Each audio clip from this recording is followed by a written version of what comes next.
Galera, é o seguinte, eu quero pedir um grande favor para vocês. Inscreva-se no canal e dê um like nos programas. Muita gente assiste, gosta, elogia, mas não vai lá e dá um likezinho, não vai lá e se inscreve. É um clique só, tá bom? Na boa, inscreva-se, dê o seu like. Obrigado. Boa noite, meus amigos, boa noite quem está nos assistindo. Agamenon, do presidente do PCdoB, também está presente, fez parceria com o senhor nas eleições de 2020. Hoje o nosso convidado é o deputado Anísio Maia, do PT, do Partido dos Trabalhadores, e temos como na bancada aqui, eu, Eliseu Maiotti, como jornalista, o historiador Márcio Roberto, que representa o Movimento Negro e a Frente Evangélica do Direito. Nós temos também o doutor Marcos Paiva, que é advogado, está em Brasília e está também nessa bancada para a gente poder abordar hoje assuntos referentes à democracia.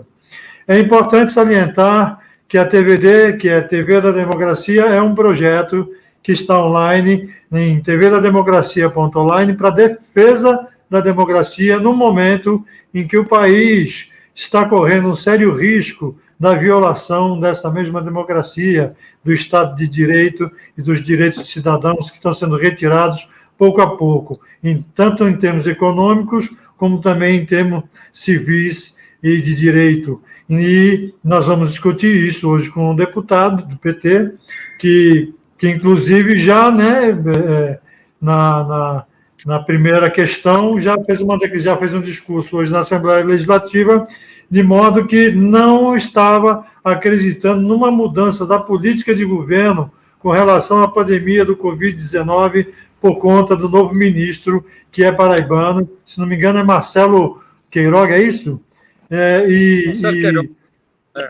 Marcelo Queiroga.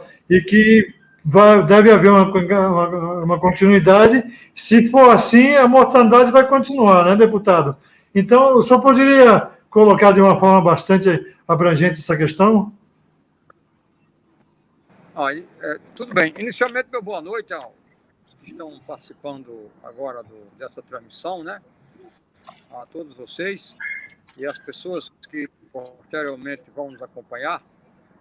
E um abraço ao companheiro Agamenon Sarinho, velho companheiro de lutas políticas e sociais. E um abraço a todos os lutadores pela democracia. Ora, eu, quando tomei conhecimento da mudança de ministro, era uma coisa que o Brasil inteiro, desde a direita até a esquerda, cobrava, mas a gente cobra no sentido de que, procurando desesperadamente, ver se chega pelo menos ruim. Porque de Bolsonaro não pode ter nada bom. A gente vai apelar para uma situação tão desesperadora que o menos ruim até que aliviava alguma coisa nessa administração desastrosa dessa pandemia. E não tive a menor ilusão, até porque ministro recebe ordem de quem nomeia. Não existe ministro independente. Não mais esse governo. Independente. Então, se ele está lá, é porque ele tem um pensamento próximo daquilo que está ali e aceitou receber as ordens. Não é à toa que uma outra pretendente passou meia hora conversando com o Bolsonaro e viu que não havia a menor possibilidade. Mas como tem políticos que fazem tudo para ocupar um cargo, para incluir no seu currículo, né? Eu também, para gozar do espaço privilegiado para outras intenções, então isso é normal, aparecer gente que queira cumprir essa missão. Agora, principalmente, eu fico lastimando, é que um médico, com a formação acadêmica, o conhecimento científico e a prática médica, se submeta a isso que está aí. Porque, na verdade, não há a menor possibilidade de mudar, eu digo muita coisa, eu digo pouca coisa na gestão Bolsonaro, que é um presidente, todo mundo sabe as suas ideias, reacionárias, arcaicas, medievais, é um presidente bronco, inclusive, sem conhecimento, sem cultura, sem sensibilidade alguma. Quer dizer, ele é como se fosse um homem das cavernas, do ponto de vista da política, né? Então, não tem como você convencer um homem desse de muita coisa. No máximo, você consegue deixar ele calado alguns dias, num acordo e tal, o Brasil clamando que ele tem que fazer alguma coisa. Ele chegou até a usar máscara, né? Num breve momento. Mas corre logo e ele muda. Ele muda. O Lula deu uma assustada nele. O Lula deu uma assustada nele, né? O Lula deu um susto nele, né? Botou a máscara. Vamos ver depois, né? Lula chegou, fez um discurso e bagunçou o Brasil todo. Já tem aí. Que, na verdade, o caos é tão grande que a própria elite econômica pode achar que Lula pode ser uma salvação. Porque já é a discussão que está havendo. Então, e tem essa história. Tem gente que diz que Lula é radical, não sei o quê. Lula não é radical coisa alguma. Lula é um político progressista, de bom diálogo, que entende reivindicações dos trabalhadores, que procura melhorar a situação do Brasil do ponto de vista da grande maioria, mas contempla também reivindicações. Não sei por que esse medo de Lula. Mas diante de Bolsonaro, parece que estão perdendo o medo, né? Ainda bem, né? Lula está se caminhando rapidamente para ser a salvação do Brasil. Mais uma vez. Então, o que o senhor prevê? Como é que o senhor prevê o futuro? Quer dizer, acho que tragédia anunciada já está aí, mas assim, na sua linguagem, na sua abordagem, como é que o senhor prevê com esse ministro, se ele realmente ser mais um desses que já passaram e fracassaram porque não puderam fazer suas políticas de saúde? Estou falando até dos médicos, não estou falando de ministro que nem noção de saúde tem, né? Nem de logística tem. Assim, o que o senhor acha que vai acontecer com o Brasil? Qual é o nosso trágico destino nessa condição? Olha, primeiro, Eliseu, escuta só. Esse médico entra sem muito respaldo político. Ele não foi o candidato do Centrão. Porque se ele fosse um ministro que ainda fosse apoiado pelo Centrão, como era o Mandetta, ele teria alguma possibilidade de se segurar por algum tempo, mesmo discordando em coisas mínimas do presidente. Mas ele não tem. Ele é uma indicação muito pessoal. Bolsonaro saiu procurando alguém que submetesse esse papel, principalmente médico, e achou um. É um médico bolsonarista, já tem ligações com Bolsonaro, tanto que ele tinha sido indicado para já uma indicação na participação de uma agenda aí de regulatória. Então, é uma pessoa do bolso de colete de Bolsonaro.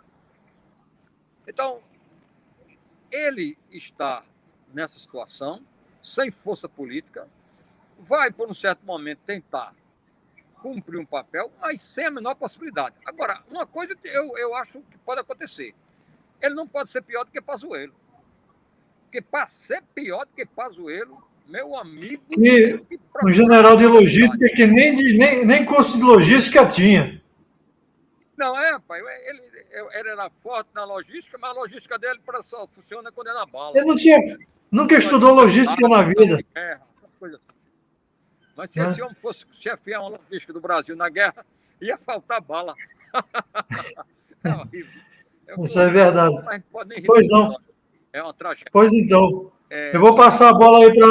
Não vejo possibilidade de mudança. Nós estamos agora, além da crise dos leitos, também estamos na crise dos medicamentos, dos equipamentos. O governo não se preparou nem para manter um abastecimento razoável daquilo que era previsível. Não é só oxigênio que segura uma UTI. Tem 1.000 e outros medicamentos necessários, e nem isso ele se preveniu. Quer dizer, o governo não planejou nada. Agora, o Brasil está abandonado, né? Já está de saber que procurando comprar vacina de todo jeito, e o laboratório aqui lá não consegue abrir uma possibilidade de um acordo, de uma negociação, mas isso tudo com vacina, tudo prevista para 1 mês, 2 meses, 3 meses, 4 meses, fim de ano. Até porque as grandes porque compras já foram acertadas.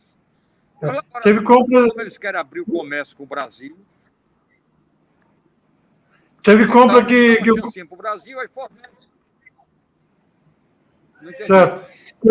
Teve compra que o consórcio de governadores do Nordeste fez agora com a Sputnik, correto? E com a vacina, se não me engano, da Fiocruz, né? As produções que estarão.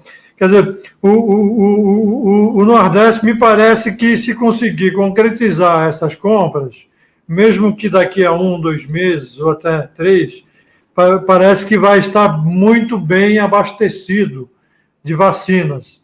O senhor acha que o Nordeste, apesar de tudo, de todas as dificuldades que nós estamos tendo, apesar da manutenção das vacinas, ainda nós estamos numa idade que os idosos ainda estão em nível muito alto, não chegou na idade ainda das pessoas que estão na rua trabalhando e tudo mais. Quer dizer, o senhor acha que apesar de tudo, nós vamos conseguir vacinar, a Paraíba vai conseguir vacinar seu povo de uma forma mais completa e ainda distribuir vacinas? Não, olha, inclusive porque mesmo o Nordeste conseguindo a compra direta das vacinas, ela tem que ser distribuída por todo o Brasil. Porque o Plano Nacional obriga, regulamenta que ninguém pode correr por si. Todos correm por todos. É assim como São Paulo. O Butantan produziu a vacina, mas foi para distribuir para todo o Brasil. E esse plano foi aprovado pelo Congresso. Do consórcio Nordeste. O que é importante é porque você garante vacina. Mesmo que seja para a cota ser para todos, mas você garante que há uma negociação séria para comprar vacina. E não como a de Bolsonaro, que um dia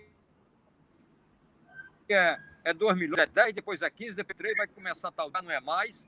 E como o consórcio Nordeste é uma coisa de seriedade, e é o que está salvando aqui no Nordeste a saúde pública, porque se não fosse são dos governadores, ninguém sabe o que é que está acontecendo já. Eu nem vi hoje a quantidade de mortes diária. Eu não sei se vocês estão informados, mas... Eu como jornalista... Então, eu, como jornalista, deputado, eu vou ser sincero, como jornalista, eu não vejo mais isso. Porque tem coisas que ver o que aconteceu ontem, ver o que aconteceu anteontem, o que aconteceu antes de ontem, e o que vai acontecer amanhã, o que vai acontecer depois de amanhã, e o que vai acontecer. Então, eu nem vejo mais quantidade de mortes diárias, porque já a questão é óbvia. O senhor acabou de dizer agora, de uma maneira muito clara, o Brasil está sem suprimentos para enfrentar a pandemia. Suprimentos básicos, suprimentos de internação, suprimentos hospitalares, suprimentos de tratamento. Quer dizer, nós somos abandonados. A verdade é que o Brasil está abandonado. Os governadores estão tentando fazer, de alguma maneira, a coisa funcionar, mas fica muito complicado quando o próprio governo federal é um sabotador de todas as medidas de luta contra a pandemia. Então, eu, como jornalista, eu sou sincero em admitir publicamente que eu nem vejo mais os números.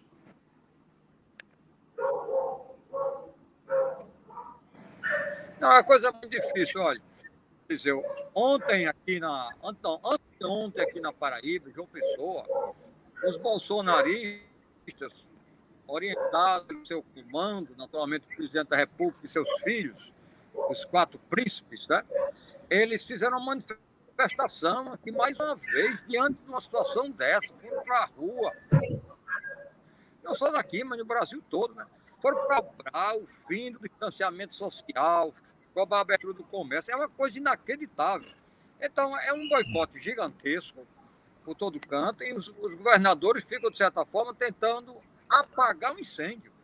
Porque o incêndio está pronto, deputado. Então, a observação é apagar o incêndio. Eu vou... E é como você diz, ninguém sabe o que vai acontecer. Claro. Agora, eu acho que esse assunto está Tá. A gente conseguiu destrinchar. Eu vou passar a bola, então, agora para o doutor Marcos Paiva. Doutor Marcos Paiva, seu microfone está fora. Está fora agora, o senhor coloca, por favor. Posso ficar à vontade com o deputado. Muito obrigado, boa noite a todos mais uma vez. E ao ilustre, eminente deputado Anísio Maia, por quem eu nutro há muitos anos uma profunda admiração e respeito pela sua luta, desde menino, por um Estado democrático de direito. Você entregou toda a sua história de vida, a própria história do Brasil. Eu tenho, na verdade, não só respeito, admiração, mas é um estado também de emoção em vê-lo e cumprimentá-lo, meu nobre deputado e meu querido amigo de tantos anos de luta. Deputado Anísio Maia, ontem eu vi uma representação funérea, mais uma do Bolsonaro, fazendo, inclusive, gracejo com as pessoas que têm falta de ar. Aquilo me deu uma revolta muito grande, porque quem conhece, quem já teve ou já conviveu com alguém que teve asma ou que tem asma, sente um verdadeiro nojo dessas atitudes perversamente jocosas do presidente da República, não para o asmático, mas para aquele que está na iminência de morte por essa insidiosa doença. Realmente ele causa revolta pelo desamor que ele tem à vida dos outros.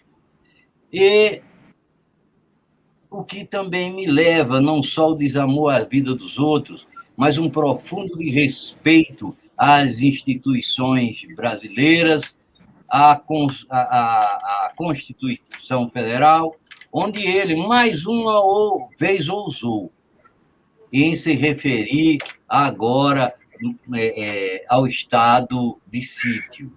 Ou ele passou esses anos todos no Congresso Nacional analfabeto por gosto ou por incapacidade, que não conhece o artigo, nem o artigo 1º, nem o artigo 5º, nem o artigo 136 ou 137 da Constituição Federal, que prevêem medidas, não é, de defesa do Estado brasileiro.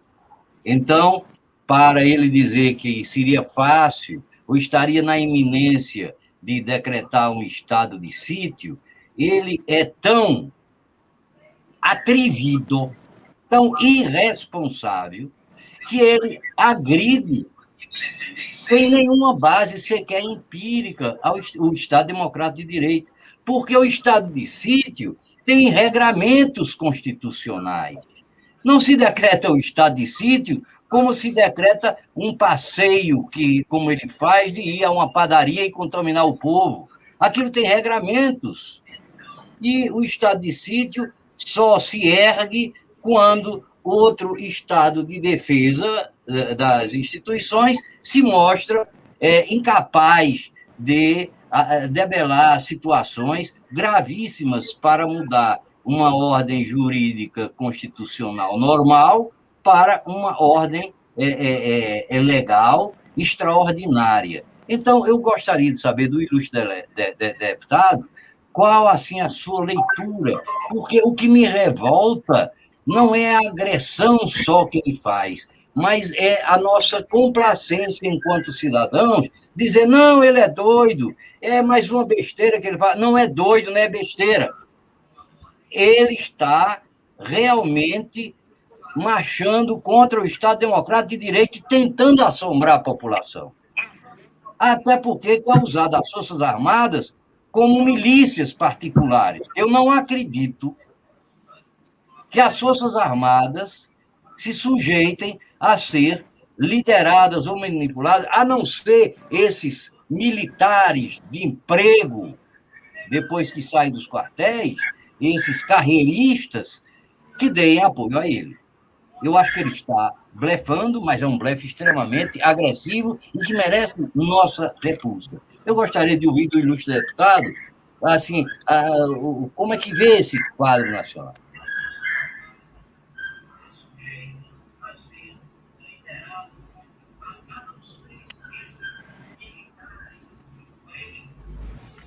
Companheiro, Pode falar, deputado. companheiro Marcos, realmente muito obrigado pelos elogios, minha pessoa. Fico muito honrado de receber elogio de gente como. Lembrando também, a imagem que eu tenho sua é uma imagem também da luta da resistência contra a ditadura.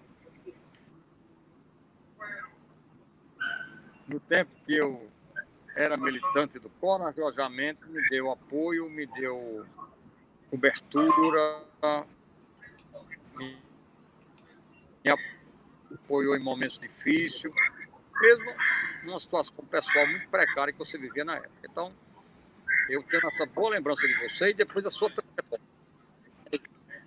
Continuamos juntos, aqui na mesma trilha. Com respeito aos militares, eu não tenho a menor dúvida sobre o posicionamento militar no Brasil. Porque os militares do Brasil têm uma tradição autoritária, têm uma formação de simpatia com ditaduras. A história do exército brasileiro, a história da ação ao povo. Infelizmente, a história do exército brasileiro, excetuando aquela pequena passagem na luta contra o fascismo na Itália, a maioria das vezes é golpe de Estado, teve um massacre, como ocorreu em Canudos, e outras oportunidades, várias rebeliões populares que foram massacradas pelo exército. Então, eles têm essa tradição, a tradição autoritária, a tradição ditatorial. Eles não têm formação democrática. E não há formação democrática no exército brasileiro. Eles, que são brasileiros, são formados para se preparar para enfrentar o povo. Eles não são preparados, não ouvem lá dizendo assim: vocês têm que trabalhar por um Estado democrático, vocês jamais podem trabalhar por um golpe de Estado. Vocês não ouvem lá isso, não. Lá vocês ouvem, está formado dizendo que pode atacar o Brasil, que os subversivos, que a Central Única dos Trabalhadores é um perigo. Isso é que eles são formados. Então, e também uma história de total impunidade. Você vê agora, no momento pós-golpe na Bolívia, aqueles militares que apoiaram o golpe, policiais militares, estão sendo agora investigados, processados e vão pagar pelo que fizeram. Isso nunca ocorre no Brasil. No tempo da ditadura militar, mataram centenas de pessoas, isso mesmo. Torturadores, comprovadamente torturadores, ainda são idolatrados pelo exército. Porque tem como esse brilhante, um imundo, uma pessoa que cumpriu um papel terrível. Esse aí é idolatrado por aqueles mais radicais. Mas aqueles torturadores mais discretos ainda hoje são admirados por grande parte do exército. Eu ainda não vi um militar dizer abertamente que defende a democracia. Eu não conheço nenhum. Todos eles enrolam. Vai conversar, o senhor defende a democracia? É, porque a lei, sei o quê, o exército. Então, desse povo, o companheiro Marcos, não espere nada. Pode esperar. E só não teve um golpe militar no Brasil pelas circunstâncias internacionais. Que é um país do tamanho do Brasil, dessa, sem repercussão internacional. Por isso que não fizeram. Mas o próprio milicão lá, vou nem falar assim, porque ele está doente já, por respeito à doença dele, que eu até me esqueci o nome dele. Aquele que deu o telefone dizendo Lula não fosse condenado, a repercussão ia ser braba. Isso foi o recado que ele deu ao ministro. Como que disse, olha, ele vai ter golpe. Só falta dizer isso. É, o general Vilas Boas. General Vilas Boas. Então, deputado, eu vou passar também. Vilas Tortuosas. Pois não, Marcos. Vilas Tortuosas. Falando da atitude dele. Uhum. Então, é desse povo Então, eu não tenho a menor ilusão, inclusive a gente tem que se preparar para tudo. Tem que se preparar para tudo. Agora, do Exército, eu só espero repressão, só espero autoritarismo, e pouquíssimos militares têm tradição democrática no Brasil. Essa que é a verdade, essa que é a nossa história que diz isso. A grande pergunta, deputado, e a esquerda, como vai reagir se houver um golpe militar?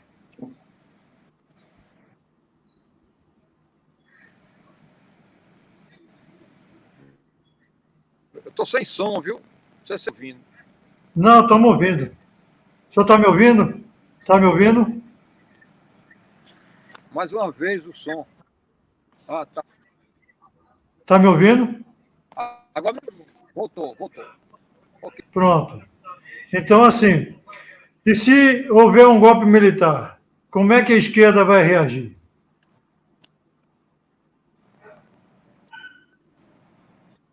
O senhor entendeu a pergunta? A esquerda e o povo, né? A esquerda e o povo. Infelizmente, hoje... Mas a esquerda é que lidera, porque é que tem que liderar, né? Reação, nossos estão muito fracos, o movimento social debilitado, a imprensa cercada. Então, a reação é igual no tempo de 64.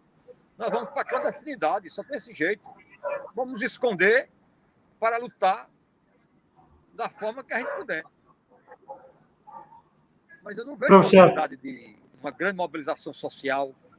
Não vejo, porque derrubaram o Dilma. E a mobilização social foi pequena.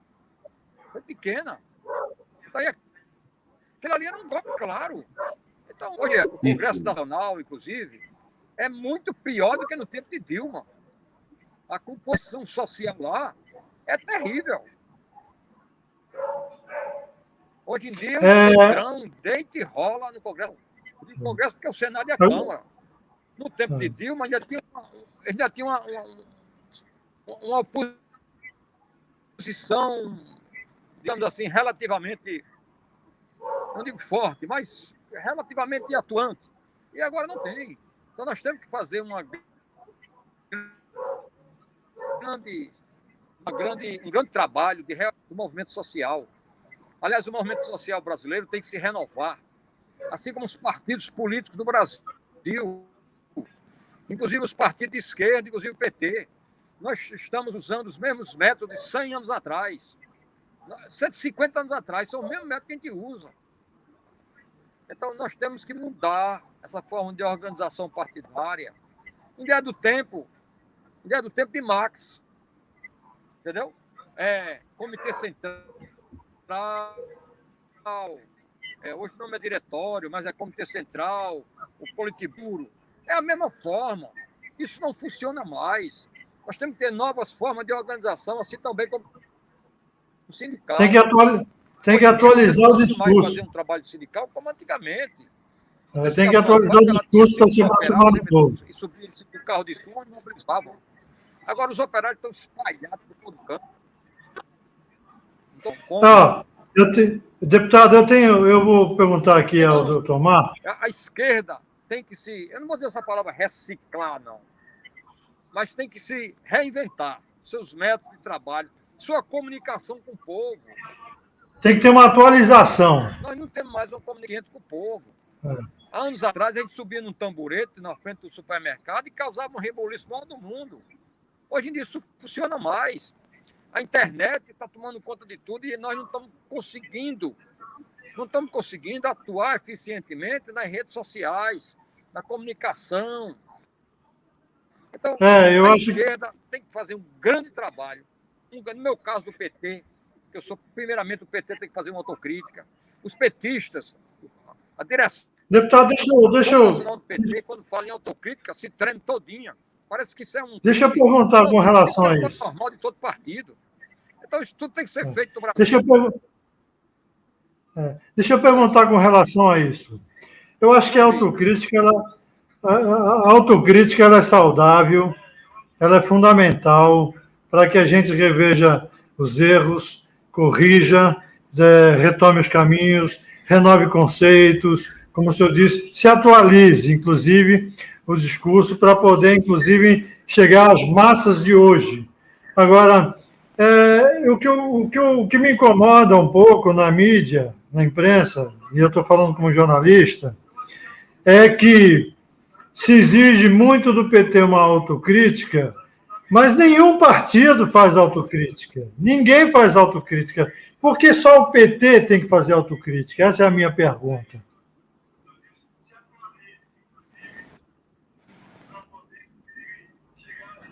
Não, mas olha, Eu não estou ouvindo. a necessidade da gente fazer uma autocrítica. Chega atrasado, entenda bem. Nem porque a direita está cobrando. Nós precisamos de uma autocrítica para preparar e construir novas formas de organização. Então, nós precisamos dessa autocrítica, Mas interna. independente da direita. Então, como a direita vai encabeçando, não estou nem ligando. A direita faça o que vai entender, que use o que quiser. Nós precisamos nos reorganizar.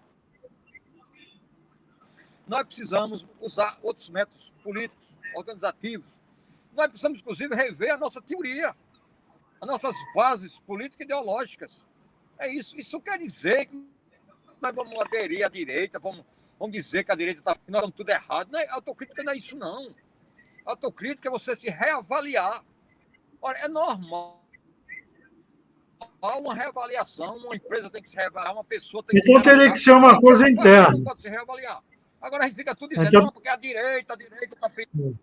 Mas então não é uma coisa pública, é uma coisa interna. Se eu faz isso, você acaba. Foi assim que o Partido Comunista do Certo. Então não é uma coisa pública, é uma coisa interna. É uma coisa de trabalho interno. Não é uma coisa que vai fazer uma coletiva de imprensa.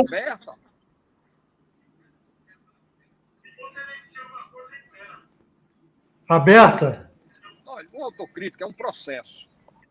Eu me lembro muito a história de quando Gorbachev estava querendo discutir novos caminhos para o Partido Comunista e tal. Então, aquilo ali era a ortodoxia do partido, achava que aquilo era até uma traição, ter esse negócio, né? Você está traindo a gente, está querendo mudar de ideia. E terminou o partido acabando.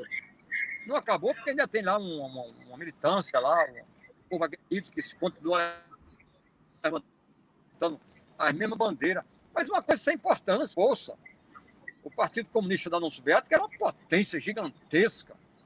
Isso se transformou hoje num pequeno... O senhor acha que vai acontecer isso com o Partido Comunista Chinês? Porque não fizeram autocrítica, porque não se rearam, não mudaram na hora certa, não traçaram novas diretivas, novas estratégias.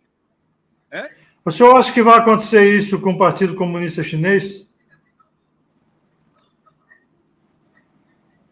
O sinal está ruim para mim, viu?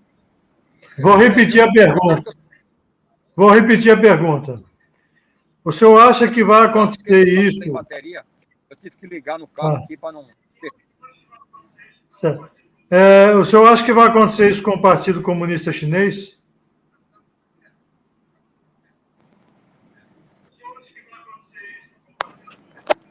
Olha, o Partido Comunista Chinês já até que... Sobre o aspecto, ele já mudou muito. Aliás, o Partido Comunista Chinês, de comunista, só tem o nome, né? Ficou só ali a foice, o martelo e a cor vermelha. Doutor Marcos, o senhor tem mais alguma pergunta? Eles foram aos poucos mudando, e conseguiram se manter no poder, de certa forma, se reorganizando e mudando a sua forma de organização. Sob o ponto de vista do mérito, daquela ali eu discordo, é o que eu queria, mas eles conseguiram. Eu não quero isso para o PT. Quer dizer, que o PT faça uma reavaliação seguindo um caminho daquilo que está exposto na China. Eu não quero para o PT aquele caminho. Então, mas então. É um exemplo de reavaliação. Eles foram mudando, pronto, deputado, se adaptando e se mantiveram no poder. Pronto, nós temos que administrar o horário. Eu vou perguntar aqui para o doutor Marcos, mas o senhor tem mais alguma pergunta para o deputado, doutor Marcos?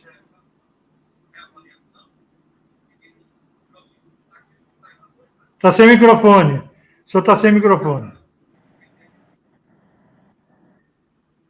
Eminente deputado, eu tenho realmente poucos dados reais e próximos sobre a realidade da conjuntura política na Paraíba. Mas eu fiquei, assim, pelo menos, olhando a Paraíba de 3 anos, 4 anos atrás, onde eu tinha uma profunda admiração pelo ex-governador Ricardo Coutinho. Aliás, eu ainda tenho muita admiração por ele, pelo que ele fez pelo estado da Paraíba.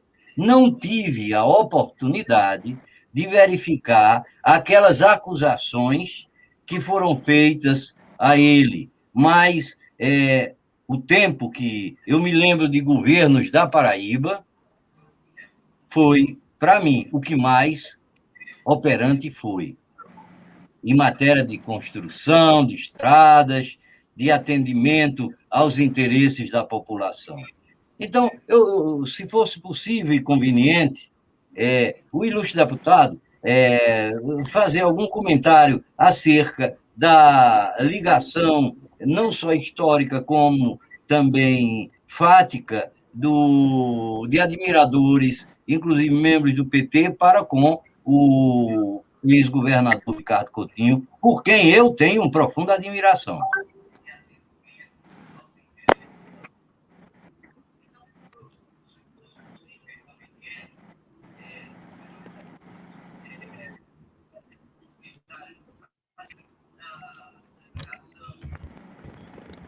Me ouviu, deputado? Estou ouvindo. Deixa eu tentar usar aqui o... Vou tentar usar aqui o fone. O som está horrível.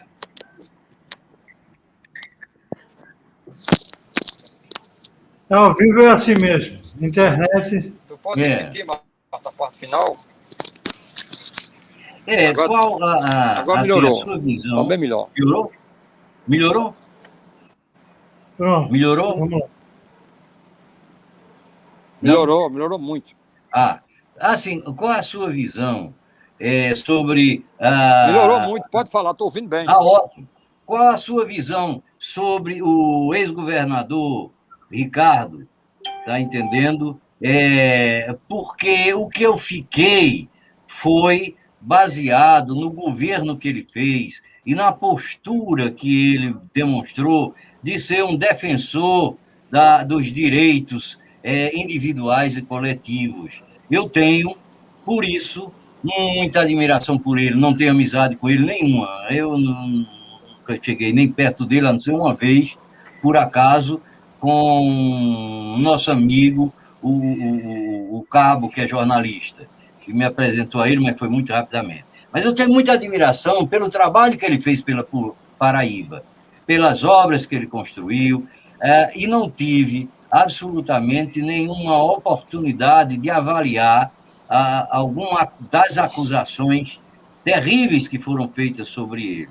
Mas isso é uma questão processual, jurídico-processual, que não vem ao caso. Mas eu gostaria de saber qual assim, a interação, os vasos comunicantes entre políticos, principalmente os políticos do nosso PT, para com o ex-governador Ricardo Coutinho. Me fiz claro? Tenha calma que tem um delay. Claro, primeiramente, vamos deixar de lado essa questão das acusações, até porque nós sabemos dessas histórias todas que podem ter outras intenções ou não. São acusações muito fortes, gravíssimas, circulando provas, tal, mas cabe esperar o devido processo legal para que nós tenhamos posicionamento. Isso aí, vamos aguardar a justiça, vamos fazer investigações, vamos inclusive garantir o direito de defesa ampla a todos aqueles acusados, eles e seus companheiros. Isso é uma coisa. Agora, com respeito à sua ação política, eu fui uma pessoa que sempre mantive um posicionamento com relação ao governador Ricardo Coutinho. Primeiro, pela sua forma autoritária de governar, de conduzir seu partido, sua pouca capacidade de diálogo E a forma como ele construiu o seu partido e até como consolidou seu governo. E a prova disso é que quando ele saiu do governo, seu partido acabou no minuto. Não acabou, naturalmente, que o PSB ainda existe, mas corre dos 10% do que existia. E um monte de deputados do PSB que foram eleitos na época, pegando Amaré, Ricardo Coutinho, só não saíram do partido ainda porque estão esperando a janela partidária. Agora mesmo na eleição, vocês viram que o PSB não conseguiu eleger nenhum vereador em João Pessoa. Então, agora o senhor pretende sair do PT, deputado? É muito ruim, feito a partir da caneta do governador. Como? O senhor pretende sair do PT? Eu não vi. O senhor pretende sair do PT? Não pretendo sair do PT, não, só se me expulsarem, né? Tem até uma comissão de aí, não me querendo me acusar e não sei de quantas coisas. Aí, se me expulsarem, eu vou procurar outro partido, claro, né? Mas eu acho que o PT ainda tem o seu papel histórico. O PT, apesar de vários equívocos, ainda é um partido importante para o Brasil. Ainda é, para mim, o partido melhor de se militar, de seguir junto e assumir as suas propostas. Não tenho nenhum plano de sair do PT. Agora, lógico que eles quiserem me expulsar, não vou ficar pedindo, pelo amor de Deus, continuar no partido, né? Então, e há outras opções na esquerda que você pode também militar no campo da esquerda. Acho que o momento agora é de união, né, deputado? O momento agora é de união, né? É isso. Como? O momento agora é de união, correto? Vou mais uma vez. O senhor está me ouvindo?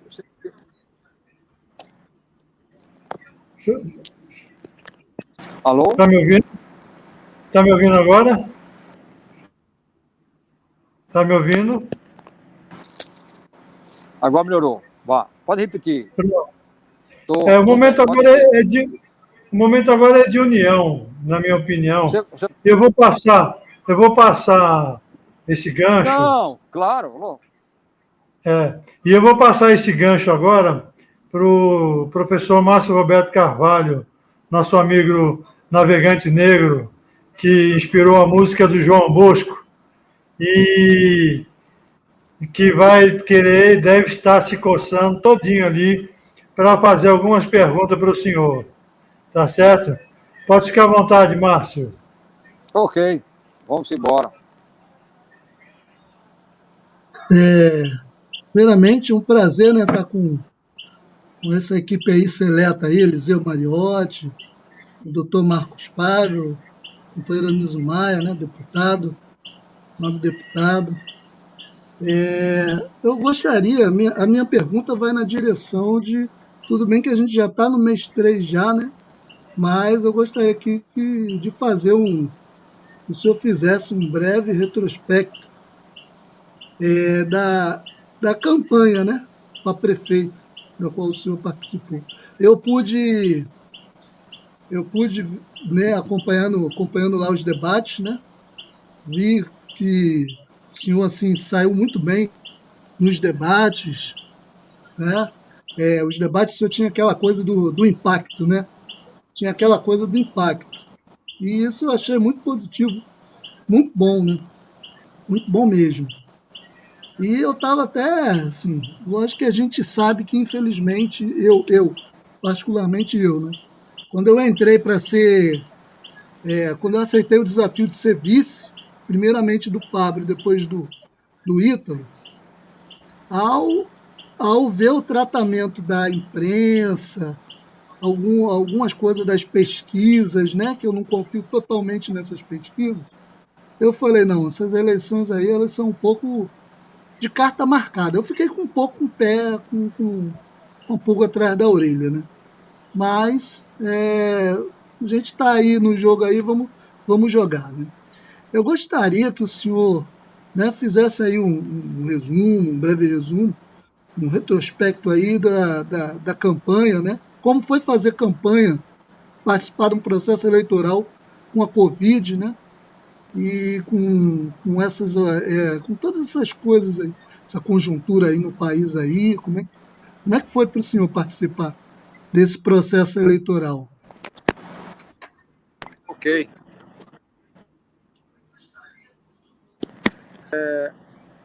Companheiros, um breve avaliação rápida das eleições de João Pessoa. A esquerda saiu mal, saiu pequena, saiu enfraquecida, porque Ricardo Coutinho teimou em ser candidato. Ele sabia que não havia a menor possibilidade dele ganhar aquela eleição, não havia a menor possibilidade dele no segundo turno. Nós tínhamos pesquisas qualitativas que diziam isso, mas ele insistiu, inclusive, de desconstruir a candidatura do PT. Acho que tem alguma questão até particular, direcionada à minha pessoa, por ter sempre um ponto de vista crítico em relação a ele. Eu sempre fui aliado do governo dele, sempre defendi, mas nunca fui submisso, nunca fui subalterno, nunca aceitei ordens. De onde quer que venha, eu não aceito, não só dele, nem qualquer um. Não aceito de absolutamente ninguém, se não for vinda de um debate, de uma construção coletiva, se não for um fruto de um processo coletivo. Então, quando ele anunciou a sua candidatura, na última hora, já se sabia o que ia acontecer. Então, fez uma candidatura articulada por cima, chantageando o PT, que ninguém sabe ali qual é a chantagem que ele fez. De repente, veio o PT, a direção nacional, com força para nos destruir a nossa candidatura. Então, a minha candidatura, particularmente, foi uma candidatura como se fosse você tivesse uma corrida de 100 metros com um saco de cimento nas costas. Então, era todo dia um problema, todo dia uma ação, todo dia uma iniciativa política, sempre de cima para desconstruir a nossa candidatura. Então, é uma coisa muito difícil. Agora, no geral, essas eleições de João Pessoa são muito difíceis. Nós só poderíamos ter algum papel para ter a possibilidade real de disputar se houvesse uma união forte de partidos de esquerda, se houvesse uma união forte entre o próprio partido, que eu estava, o PT, e nós poderíamos disputar. Nós tínhamos como disputar, mas, infelizmente, nós fomos sabotados, né? E eu acho que foi premeditadamente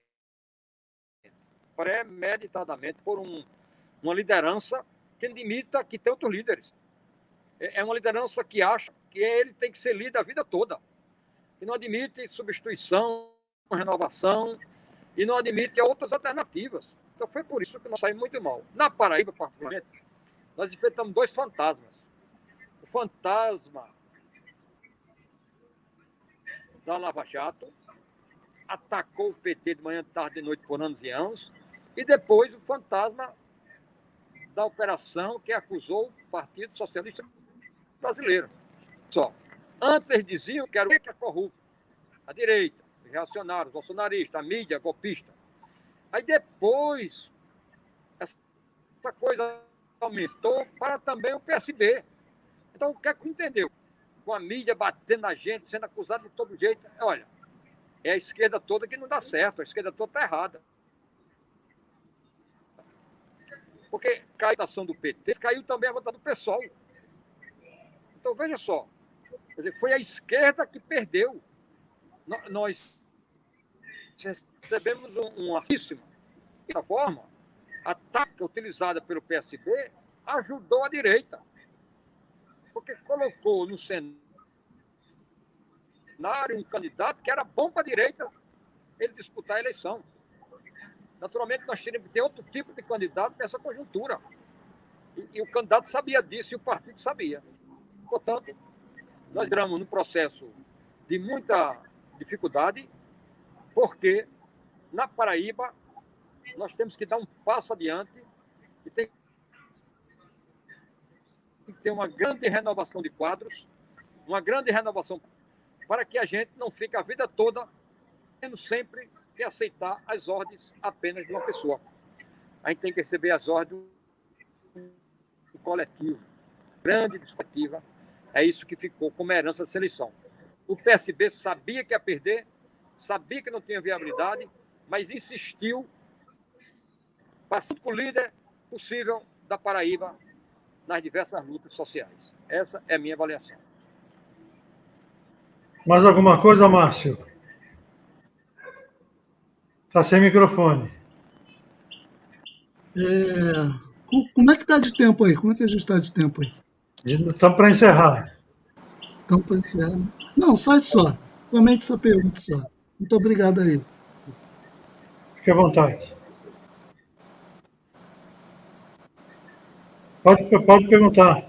Pode perguntar.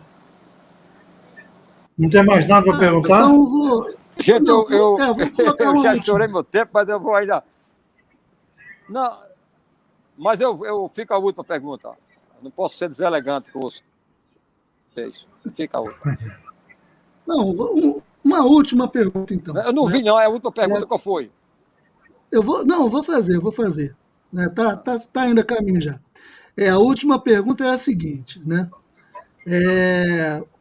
O que o senhor está achando, né? Teve a questão das eleições. O que o senhor achou do resultado das eleições? O que o senhor está achando do atual prefeito, Cícero Lucena? O que o senhor acha? Ele é vamos dizer assim, é complicado, né? Mas vamos lá. Só isso. O que o senhor acha?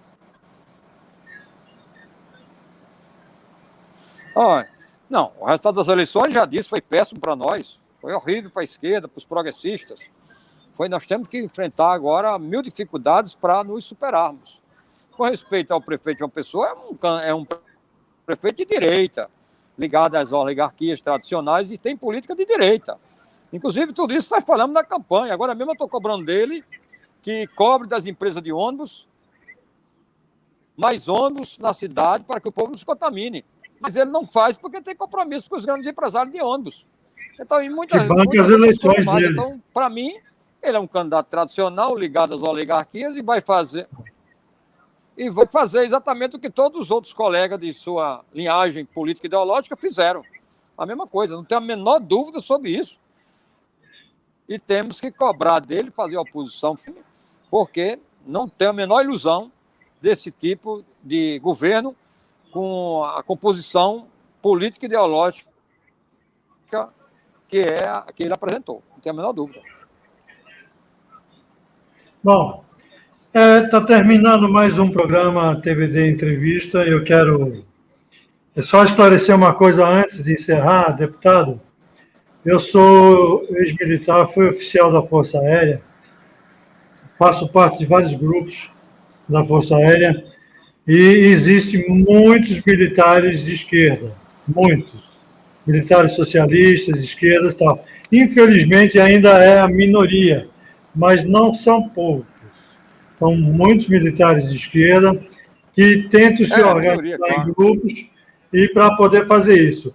E nossa grande bússola, quando a gente está nesses grupos, é o general Nelson Werneck Sodré, que o senhor já conhece, já ouviu falar. Então, só para esclarecer que no Brasil, as Forças Armadas essencialmente são de direita, como o senhor disse, mas dentro dela há uma esquerda latente, prontinha para aparecer. Então, vamos ver o que acontece daqui para frente. Eu quero agradecer aos meus amigos de bancada, Márcio Roberto, professor Márcio Roberto, historiador aí da UFPB, meu amigo doutor Marcos Paiva, grande advogado, que com certeza é bom ter um advogado na bancada, e principalmente agradecer ao nosso convidado, que é o deputado Anísio Maia, que representa a oposição na Paraíba e que representa o progressismo dentro da Assembleia Legislativa e que representa aquilo que chega mais perto dos anseios populares. Concordo com tudo que o senhor disse no sentido de que precisamos rever todos os nossos conceitos de esquerda, precisamos rever todas as nossas bases, as nossas militâncias têm que se aproximar, recuperar o que foi perdido e, principalmente, não é só aplicar políticas populares, políticas que atingem o povo de periferia, mas políticas que formem, que eduquem, que façam com que esse povo cresça, entendendo que no Brasil há uma eterna luta de classe. Muito obrigado, deputado.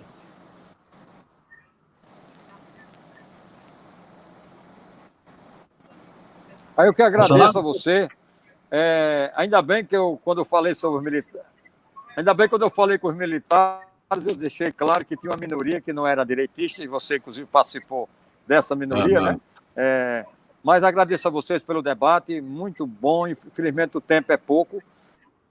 Um grande abraço aos três que aqui debateram comigo, e estou à disposição para a próxima oportunidade. Peço desculpa pelas condições precárias que eu participei. Vocês estão vendo que eu estou no escuro, porque eu tive que recorrer ao meu automóvel para suprir a minha bateria, que eu estava num local que estava sem o carregador, e, de certa forma dificultou um pouco o nosso debate, mas numa próxima oportunidade eu vou me preparar melhor, vou para um ambiente igual que vocês estão aí, onde tem uma boa internet, uma boa iluminação, mas eu acho que o que valeu foi o debate e as ideias que aqui prevaleceram, e vamos continuar todos juntos, lutando pela democracia, lutando por um Brasil socialmente justo, enfrentando os obstáculos que vêm pela frente, porque nós estamos nessa há muito tempo, e não é só de coisas fáceis que a gente encontra na vida, e nas dificuldades a gente também tem que enfrentar. É isso aí. Um grande abraço e até outra oportunidade. Eu gostaria. Vamos usar máscara, vamos usar álcool, vamos manter o distanciamento social, vamos ver se a gente sai dessa grande fogueira cujo estupim foi dado pelos bolsonaristas que querem, na verdade, o Brasil nessa situação. Um grande abraço a todos.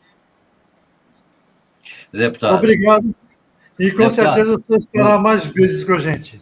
Deputado Anísio Maia, o que me resta também assim, muito feliz é porque o ilustre deputado sempre foi muito verdadeiro e muito coerente.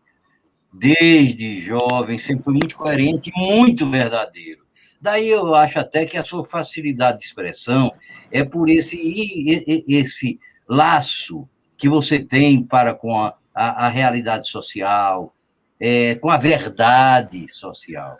Então, eu fico muito feliz de termos nos encontrado quase nas mesmas condições do passado, onde a gente pensava em reflorestar, não é, o Brasil. E hoje eu acho que nós mantemos o mesmo ideário, que é reverdejar essa nação que está tão triste e tão queimada por um sol invasivamente forte e sol doentio.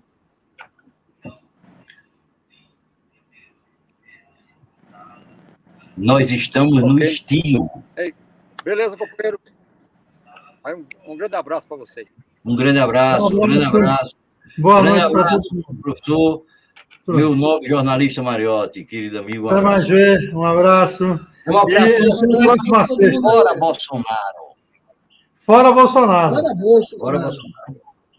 Um abraço, até a próxima vez. Muito obrigado, tchau, tchau. Galera, é o seguinte, eu quero pedir um grande favor para vocês. Inscreva-se no canal e dê um like nos programas. Muita gente assiste, gosta, elogia, mas não vai lá e dá um likezinho, não vai lá, se inscreve. É um clique só, tá bom? Na boa, inscreva-se, dê o seu like. Obrigado.